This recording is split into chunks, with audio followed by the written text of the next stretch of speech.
Hackers just hit water systems in 7 US states. Dozens of facilities had to switch to manual operations. The FBI thinks it might be Iran. The president says it is definitely not Iran and instead blamed a state governor. This story has a lot of moving parts. So let's break it all down. So let's start with the facts. This week, malicious cyber activity hit water system technology in at least 7 states, including Minnesota and Michigan. In Minnesota alone, more than 30 community water systems were affected, including a water tower in Plymouth, Minnesota. The attack specifically targeted the operating technology utilities used to remotely monitor the control equipment, industrial control devices that manage water systems operation.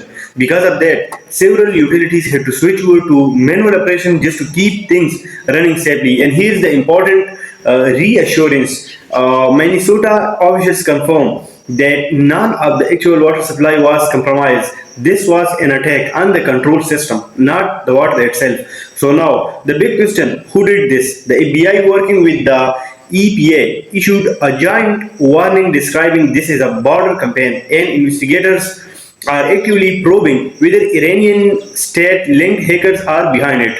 This would not be unprecedented. Iran's Revolutionary Guard Corps was previously tied to an attack on American water infrastructure back in 2023, targeting internet exposed equipments that still had factory depart passwords.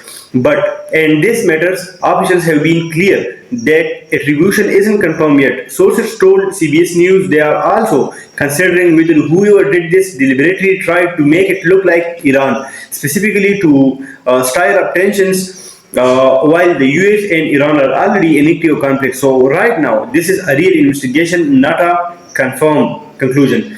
Here's where it gets politically heated. At a cabinet meeting at Camp David, President Trump flatly rejected the Iran theory and instead blamed Minnesota's state government directly.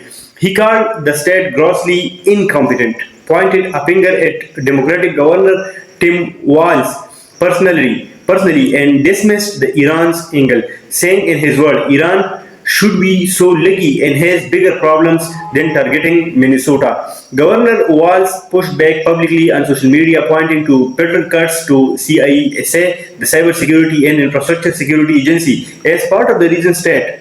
And local systems are more exposed in the first place. So you have got federal investigations actively probing in Iran link, while the president is publicly rejecting the same theory before the investigation is even finished. That disagreement between the White House and the people actually running the investigation is honestly its own story. Here's the bigger picture. Though, regardless of who's behind it, this is a part of a broader, years-long pattern. Critical infrastructure like water system has increasingly become a target for state-linked and opportunistic hackers alike, specifically because these systems often rely on older internet-connected equipment that was not built with today's cybersecurity threat in mind. Whether or not this specific attack traces back to Iran, the vulnerability it exposed is real, and it's the kind of story that tends to resurface again until infrastructure get meaningfully hardened. So, a real multi-state cyber attack, an unconfirmed Iran connection, and a very public disagreement over who's to blame. I will update you the moment investigations reach an actual conclusion. Subscribe so you don't miss it, and let me know in the comments, do you think this traces back to Iran? See you in the next one.